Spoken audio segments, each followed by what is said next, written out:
या महाराष्ट्रामध्ये सगळ्यात जर नरेटिव्ह पसरवणारा कोण असेल तर तो देवेंद्र फडणवीस आहे. लक्षात ठेवा, टरबूज आहे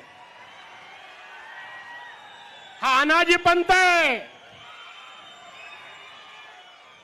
मी भर सभागृहामध्ये सांगितलं होतं, छत्रपती संभाजी महाराजांच्या स्मारकाला ज्या वेळेला उद्धव साहेब ठाकरेंचं सरकार होतं आणि त्यावेळेला 250 कोटी रुपये उद्धव साहेबांनी छत्रपती शिवाजी महाराजांच्या स्मारकाकरता बजेटमध्ये मंजूर केले. त्यावेळेला मी सभागृहामध्ये सांगितलं होतं की छत्रपती शिवाजी महाराजांचा छळ करणारे अनाजी पंत असतील, सोमाजी पंत असतील, मोरो पंत असतील, आणखीन रावजी पंत असतील, हे त्या काळामध्ये शिवाजी महाराज आणि संभाजी महाराजांचा छळ केला. पण तो छळ महाराष्ट्रात आजही थांबलेला नाही.